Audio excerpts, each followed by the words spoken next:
আসসালামু আলাইকুম। আজকে আমরা দেখব chapter 34 disorders of mucus membrane. এটা আসলে পরীক্ষার জন্য ওভাবে লাগে না। ২-১ টা জিনিস আছে দেখার মতো।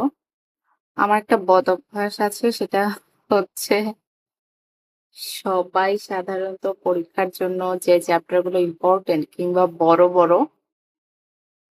তো প্রস্তুতির শুরুতে সেই চ্যাপ্টার গুলো দিয়ে পড়া শুরু করে।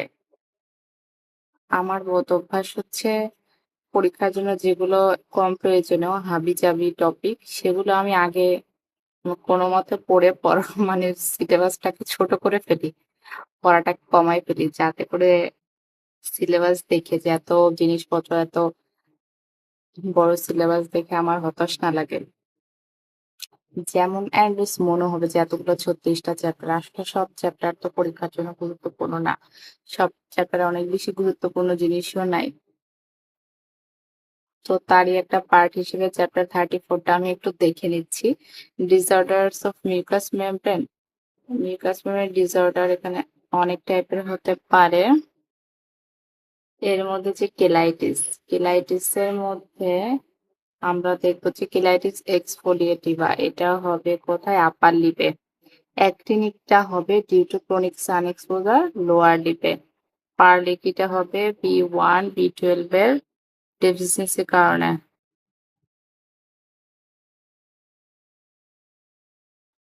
টাঙে কি চেঞ্জ আসতে পারে?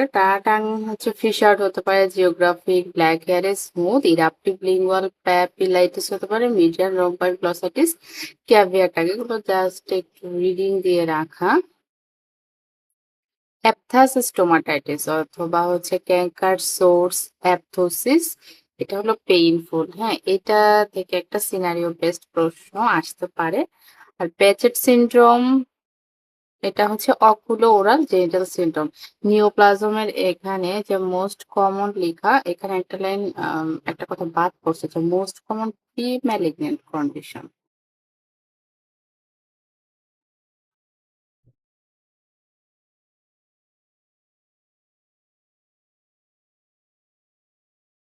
Most common pre malignant condition হচ্ছে লিউকোপ্লাকিয়া। এখানে শুধু মোস্ট কমন লেখাটা আসছে।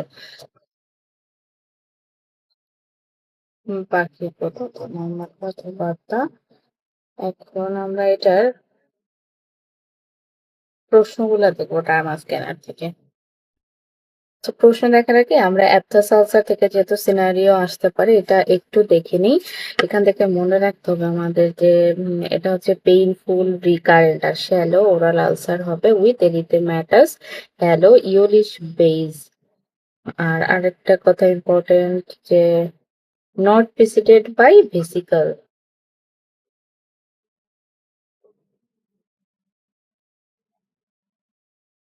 এটা হলো most common cause of recurrent oral ulcer. এটার টাইপস হচ্ছে ৩টা মাইনর মেজর হারপেটিফর্ম। মাইনরের মধ্যে কোনো স্কারিং হবে না। মোস্ট কমন টাইপ হচ্ছে মেজরটা, এখানে স্কারিং হবে। আর হারপেটিফর্মটা হারপিসের মতো দেখতে লাগলেও এটা ভাইরাল কজ না। মোস্ট কমন কজ হচ্ছে ইডিওপ্যাথিক। এছাড়া Behcet's disease, celiac disease, Crohn's disease, ulcerative colitis, HIV, iron, বি12 এগুলো তো পুরান কথাবার্তা আমরা জানি। মজার কথা হচ্ছে স্মোকিং প্রোটেক্ট করে against aphthous ulcer. Clinical feature মধ্যে একটা পেইনফুল ইওলিশ নেক্রোটিক বেস থাকবে, এই যে নো ফিভার, নো ভেসিকলস। এখন আমরা যাবো ডার্মা স্ক্যানারে।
সেই যে চ্যাপ্টার 34 এটা এটা নাকি খুব একটা লাগে না ব্যাকআপ।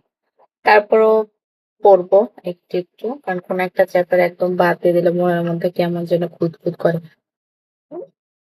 তো 45 years old male smoker white patch নিয়ে আসলো বাক্কাল মিউকোসাতে, that can not be scraped off. এটা মোস্ট লাইকলি প্রি ম্যালিগন্যান্ট কন্ডিশনটা কি হতে পারে? লিউকোপ্লাকিয়া হতে পারে। হ্যাঁ, পেশেন্ট আসলো পেইনফুল রিকারেন্ট স্মল আলসার নিয়ে ইন দ্য মাউথ, বা যেটাকে আমরা বলতে পারি ক্যাঙ্কার সোর্স। মোস্ট প্রবাবল ডায়াগনোসিস হচ্ছে হ্যাপটাস ulcer. Which type of cheilitis is specifically associated with chronic sun exposure and primarily affects the lower lip? তার আমরা জানি actinic cheilitis। একটা পেশেন্ট আসলো কিসের ট্রায়াল নিয়ে? Oral ulcer, genital ulcer, ocular involvement. হচ্ছে Behcet syndrome. আমরা জানি বেজেট সিনড্রোমটা হচ্ছে একটা অকুলো ওরাল জেনিটাল সিনড্রোম। আর অ্যাঙ্গুলার কেলাইটিস কোন ভিটামিনের অভাবে হয়? Option C, B two and বি12।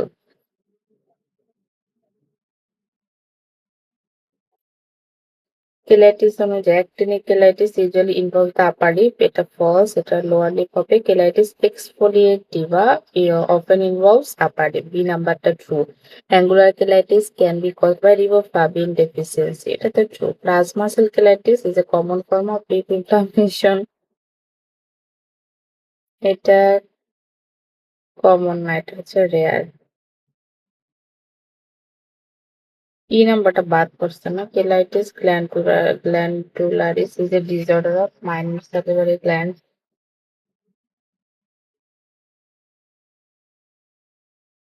এটা আমি আর একটু দেখে তারপর বলবো।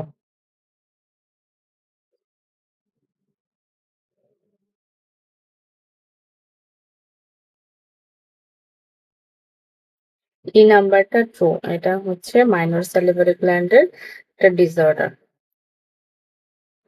Tongue disorder, geographic tongue is a malignant condition না, এটা benign inflammatory condition. B, fissure tongue is often seen in Melkersson Rosenthal syndrome, true. Median rhomboid glossitis is located in the posterior midline of the tongue, এটা true. Black hairy tongue is caused by lack of keratin, false. এটা হয় হচ্ছে hypertrophy of filiform papilla and accumulation of debris বা bacteria কারণে। Smooth tongue can be a sign of nutritional deficiency, true. Leukoplakia is the most common pre malignant condition. এই যে প্রশ্নের মধ্যে কিন্তু এটা ঠিক লিখেছি, বইয়ের মধ্যে কথাটা বাদ পড়েছে। তো এরিথ্রোপ্লাকিয়ার ম্যালিগনেন্সি হওয়ার রিস্কটা লোয়ার লিউকোপ্লাকিয়ার চেয়ে, এটা ফলস, কারণ এরিথ্রোপ্লাকিয়ার রিস্কটা হচ্ছে বেশি।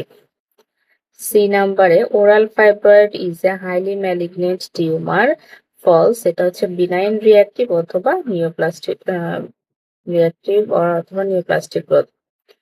ডি, proliferative verrucous leukoplakia যে হাই রিস্ক ভ্যারিয়েন্ট। সো এগুলো অ্যান্ড্রুস থেকে নেওয়া, হ্যাঁ, লাইনগুলো। Squamous cell carcinoma can occur in the oral cavity, true.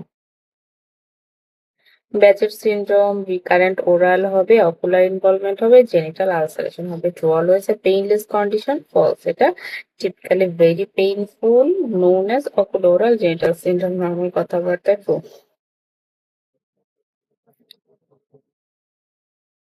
Mucocele is a cyst-like lesion of the salivary gland. এটা true.